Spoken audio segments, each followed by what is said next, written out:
Muy bien, muy buenas tardes con cada uno de ustedes, padre de familia. Quien les habla es el profesor Wilson Berromeo Santa Cruz, quien hoy va a estar a cargo, pues, de esta ponencia en el caso de aprender a leer y a escribir con sentido del curso de desarrollo de competencias comunicativas. Esperamos que puedan atender y sobre todo, pues, poder comprender más allá de los diferentes lenguajes integral. Bien, ¿de qué vamos a hablar hoy? Bien, vamos a hablar tanto de cómo enseñamos, los enfoques y las teorías que guían el aprendizaje de la lectura y la escritura en el aula. Cómo aprendemos los niveles de escritura de cada niño y cada niña y las propuestas que usaremos o que se usa pues para apoyarlos, ¿no? Y cómo se evalúa, en este caso, la forma en el que observamos su avance y le damos una retroalimentación útil.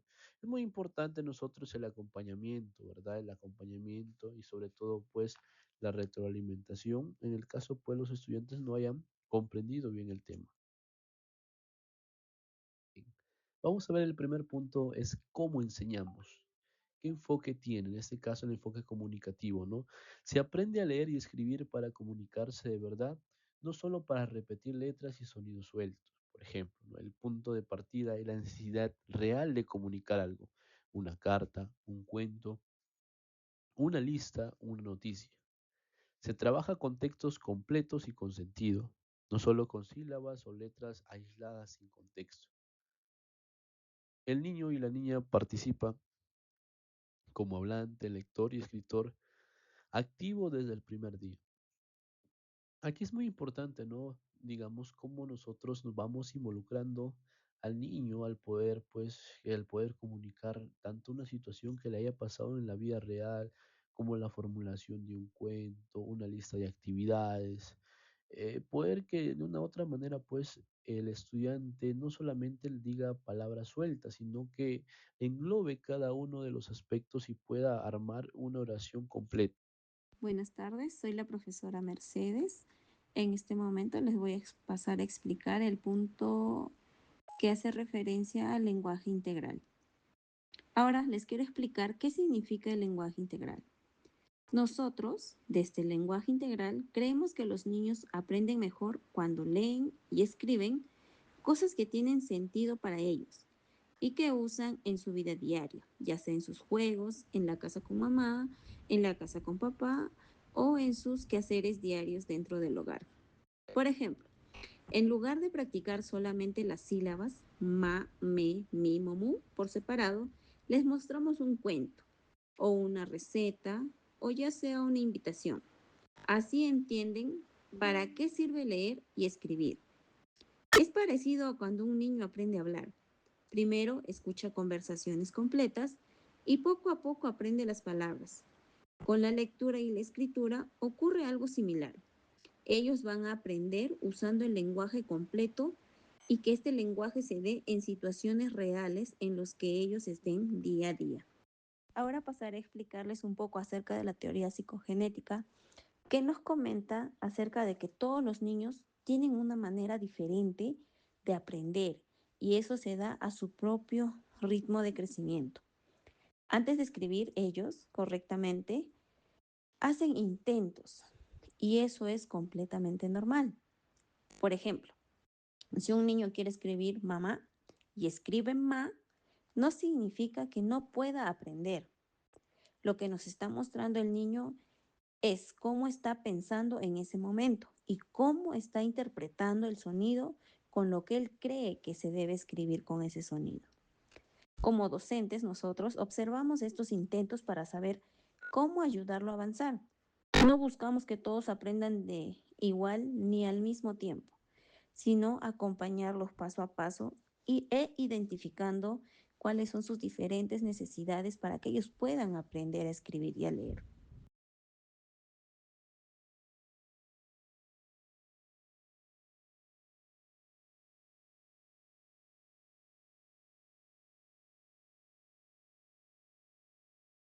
Como todo niño aprende de una manera diferenciada, existen dos caminos posibles para tener un mismo objetivo, que es que los niños escriban y lean.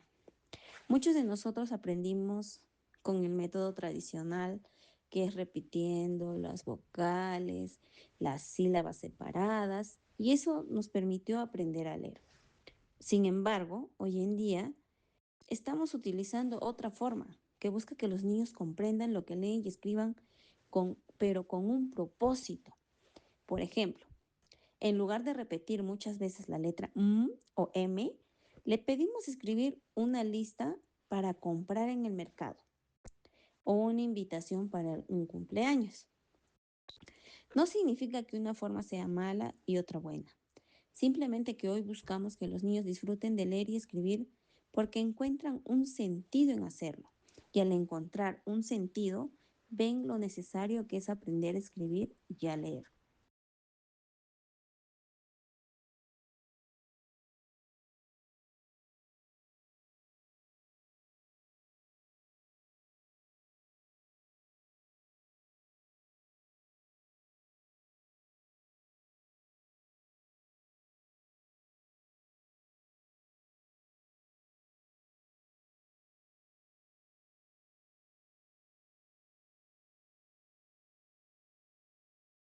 Es por ello que existen 3 ideas que trabajan juntos para que el niño aprenda a leer y escribir de una manera integral y no sea este aprendizaje de manera separada.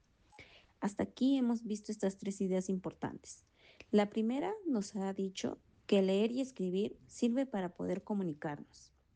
La segunda nos recuerda que debemos trabajar con textos completos y reales que el niño tenga en su vida cotidiana. Y la tercera nos enseña que cada niño aprende poco a poco y necesita ser acompañado según su proceso. Cuando unimos estas 3 ideas, de que escribir sirve para comunicarnos, que debemos trabajar con textos completos y que cada niño aprende de manera diferenciada, pueden expresar sus ideas y que estas ideas disfruten y que ello les haga aprender progresivamente. Es así que los niños no solo aprenden letras, sino que comprenden lo que leen, puedan expresar sus ideas y disfruten aprendiendo.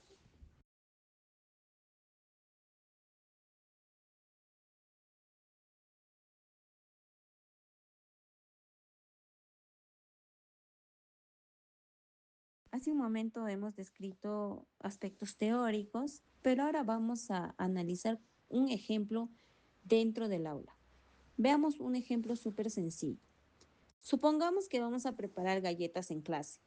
Primero, los niños leen una receta verdadera para saber qué ingredientes necesitamos para esa receta. Claro, ellos no lo van a leer, sino que la maestra va a guiar la lectura. Después, escriben una lista de lo que falta comprar. Sin embargo, ellos van a escribir la receta con las palabras que conocen. Finalmente, conversamos entre todos lo que hemos aprendido y revisamos juntos sus escritos. Como pueden ver, en una sola actividad los niños leen, escriben, hablan, escuchan y aprenden de manera significativa para ellos. Ese es el tipo de experiencias que buscamos ofrecerles dentro de la escuela a través de este lenguaje integral.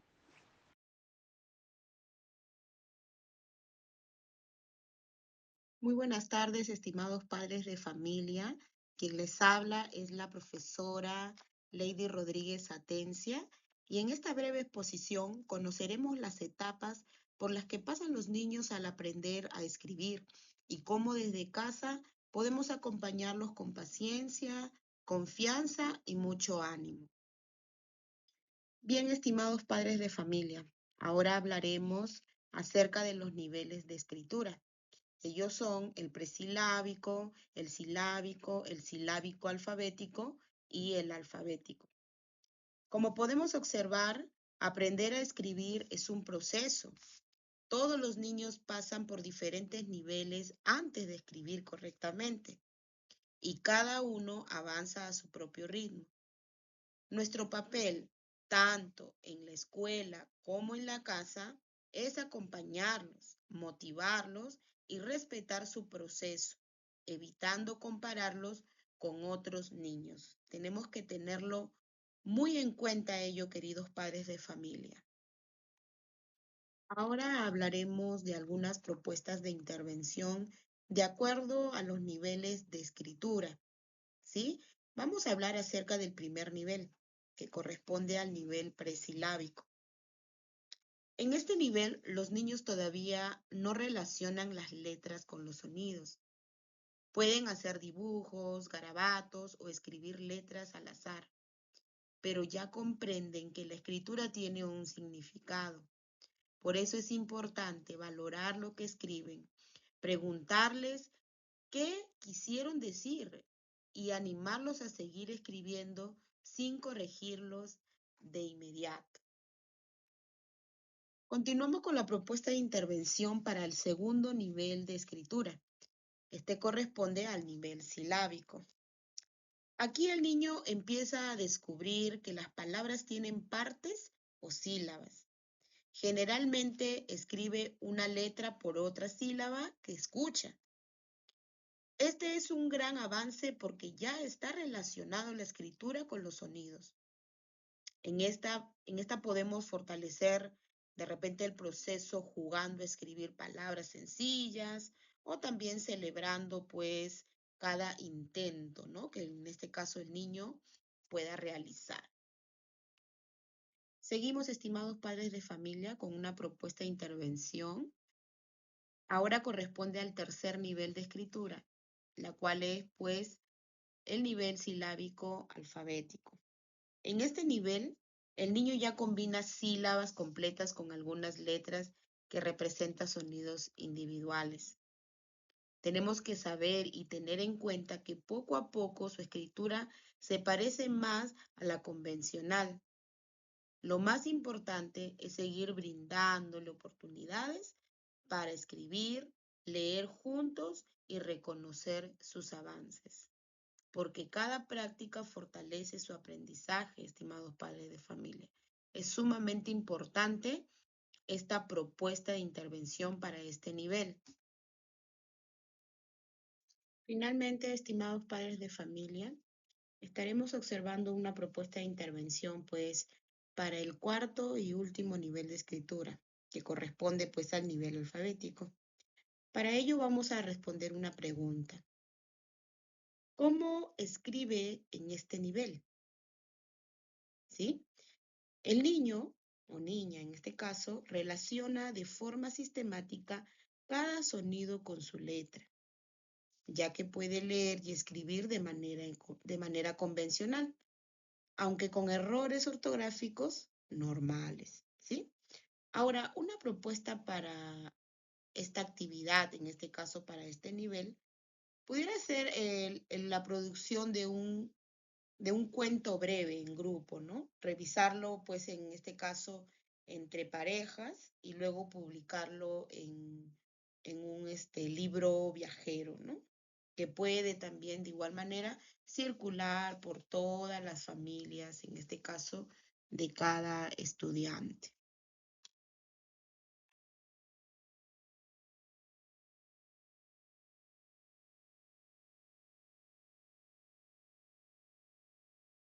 Estimados padres de familia, también es importante saber y conocer el rol del mediador o del docente en este caso, ¿no? Como docentes, nuestro rol no es solo corregir, sino acompañar el aprendizaje de cada niño. Primero, en este caso, observamos en qué nivel de escritura se encuentra. Luego, hacemos preguntas que ayuden a pensar. Asimismo, proponemos también actividades como situaciones reales y respetamos su ritmo de aprendizaje. Eso es sumamente importante, estimados padres de familia. De esta manera, fortalecemos su confianza y logramos un aprendizaje significativo con el apoyo de la familia. Eso tenemos que tenerlo sumamente presente, estimados padres de familia, que debemos ser un equipo, tanto la escuela como también la casa.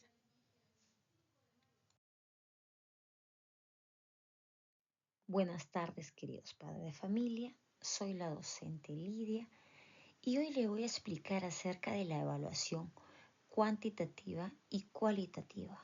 ¿Y cuál es el sentido de esto? También les voy a explicar acerca de la retroalimentación en el proceso de aprendizaje de los estudiantes. Acompáñenme. En la evaluación cuantitativa va a responder a la pregunta ¿cuánto aprendió el estudiante? Esta se va a expresar a través de un número o de una letra. En este caso, el docente, ¿no? A través de un trabajo, una exposición, ¿no? El estudiante obtiene una nota de 14 o 15, que a la vez va a simbolizar pues, en letra, la letra A. Esto va a ser muy útil porque va a permitir conocer el nivel de logro alcanzado del estudiante, que al mismo tiempo va a mostrar el resultado final de su aprendizaje. Pero esto no le va a dar mucha información al padre de familia, ¿no? Porque no le va a permitir profundizar y apoyar al estudiante en qué aspectos debe mejorar. Por otro lado, tenemos a la evaluación cualitativa, a la cual va a responder cómo aprendió el estudiante. Esta se va a expresar como un comentario u observaciones sobre el desempeño del estudiante. Y esto va a ser útil porque va a permitir al estudiante seguir mejorando y explicar las fortalezas y los aspectos que necesita mejorar. Un ejemplo sencillo sería, el docente deja una exposición o un trabajo de investigación. Al final el resultado puede ser pues un 14, un 15, ¿no? Que simboliza pues una letra A. Eso vendría a ser en la evaluación cuantitativa.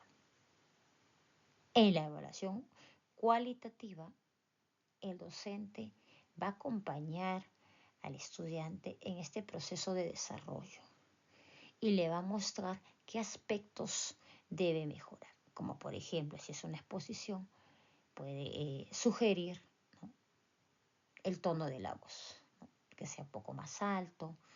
Si es una investigación, profundizar un poco más acerca del tema que está desarrollando.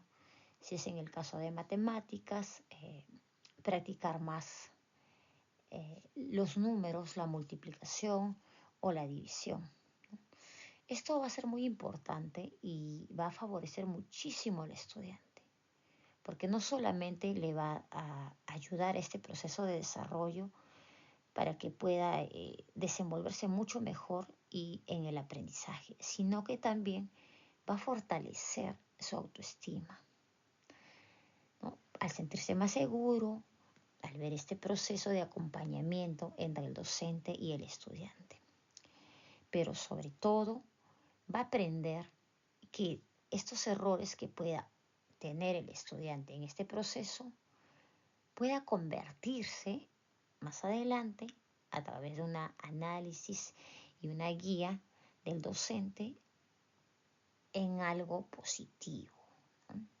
Es decir, que el estudiante pueda entender que de los errores, estos errores pueden ser transformados más adelante en fortaleza y que del error también se aprende.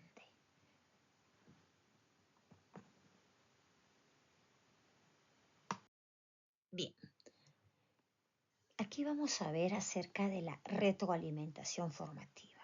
Pero, ¿qué es la retroalimentación? Siempre lo hemos estado escuchando, ¿no?, en boca de los docentes, pero muchos papitos no entienden qué cosa es.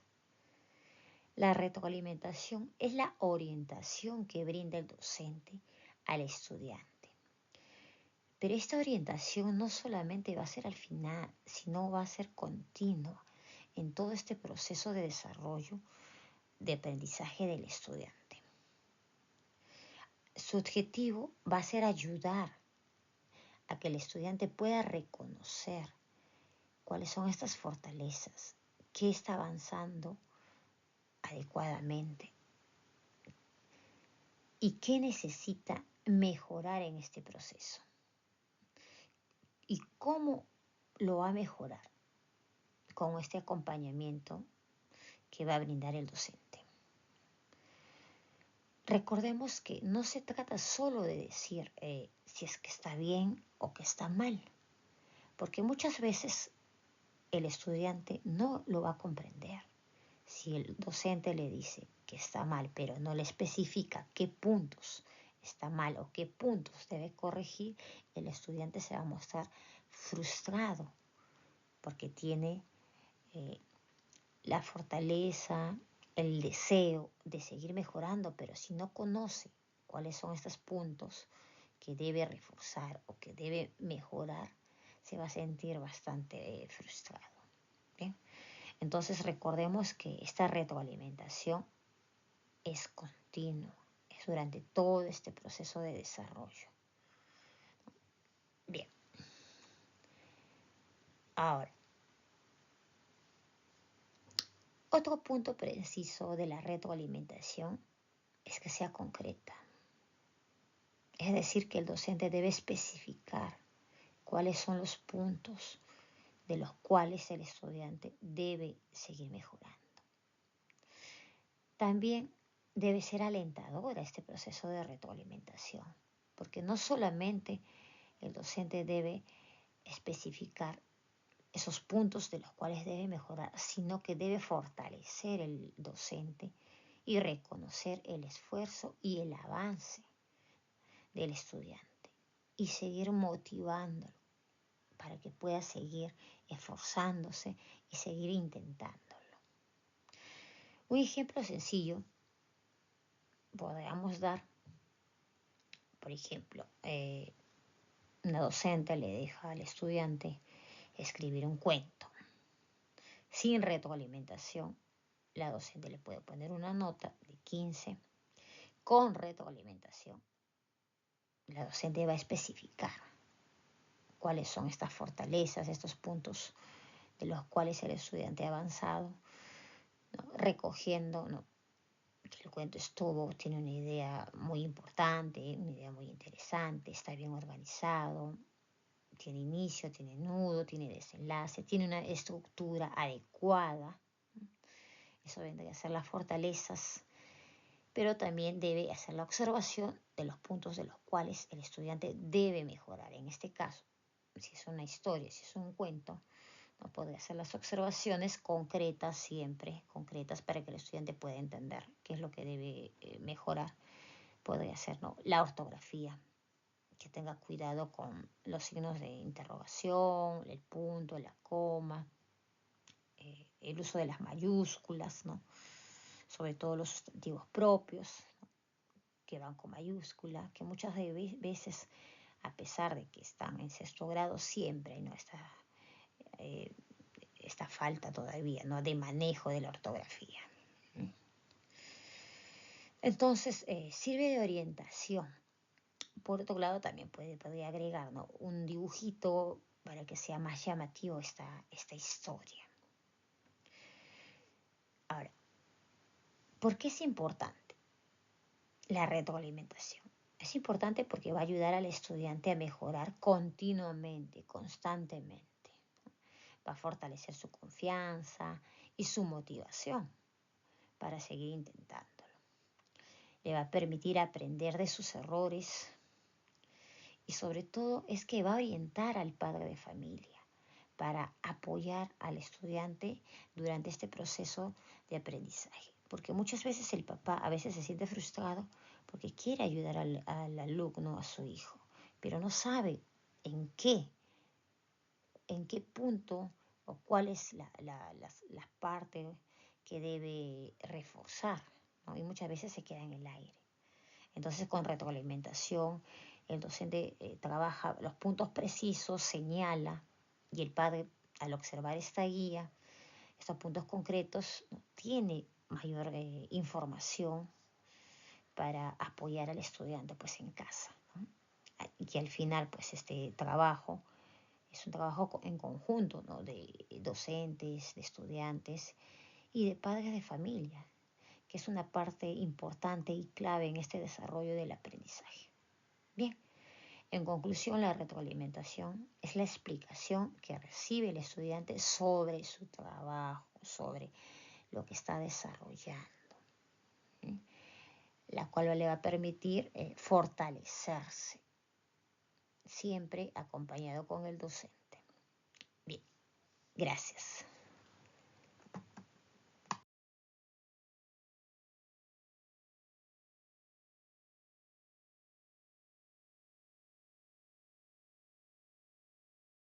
Buenas tardes, queridos padres de familia. Soy el profesor Alexander Coila y voy a continuar con el desarrollo del tema. Hablábamos de la retroalimentación y hay que recalcar que no basta con una nota. Por ejemplo, podemos colocar de que el alumno está en el nivel 3 y entre profesores, entre colegas, sabemos que conlleva que el alumno esté en el nivel 3, pero la familia y el niño no saben qué significa y tampoco saben cómo hacer para que el niño pase al siguiente nivel. En cambio, con retroalimentación les podemos mencionar de que el alumno por lo menos ya escribe una letra por cada sílaba que escucha. Y está perfecto. Entonces, en base a esto, podemos ir reconociendo más sonidos y así añadiendo más letras hasta lograr una palabra completa. Continuemos hablando sobre el error. Cuando un niño o niña escribe ato en lugar de gato, no podemos quedarnos con el error o centrarnos en lo que está mal, ya que el niño no está equivocado por descuido, más bien está mostrando cómo piensa la escritura en ese momento. Entonces, en base a esto podemos decir de que cada error es en realidad una hipótesis que el niño está probando sobre cómo funciona la lengua escrita. Tenemos que valorar los conocimientos del niño, porque el niño ya tiene conocimiento o ya identifica de que cada letra, cada sílaba conlleva un sonido diferente. Entonces nosotros tenemos que analizar el error y entender el pensamiento del niño y así planear el siguiente paso para que el niño siga fortaleciendo sus capacidades de escritura, en vez de simplemente corregirlo. ¿Y cómo hacemos esto? Pues tenemos que convertir ese error en una conversación, el preguntarle al niño por qué escribiste así, ya que con esto vamos a fortalecer la confianza y el pensamiento crítico de cada niño.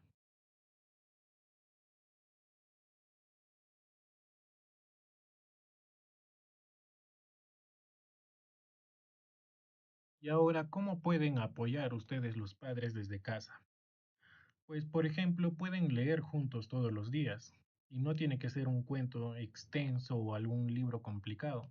Pueden ser simples cuentos o recetas que tengan en casa, tal vez carteles o letreros que vayan viendo por la calle. En realidad, cualquier texto sirve.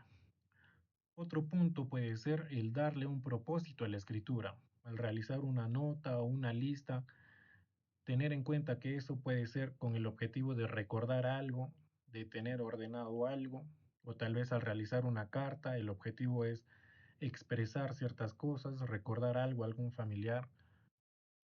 Otra actividad puede ser el celebrar los intentos, el valorar cómo escribe hoy, porque tal vez el niño aún no escribe perfectamente, pero tenemos que celebrar los intentos, porque con cada intento está cada vez más cerca de lograr la perfección. Otra actividad es preguntar en vez de corregir. Como les decía anteriormente, no todo se trata de simplemente fijarnos en el error, sino que tenemos que desarrollar el pensamiento crítico de los niños. El preguntarle qué escribiste, qué querías decir, y así abrir el diálogo y así entramos más en confianza.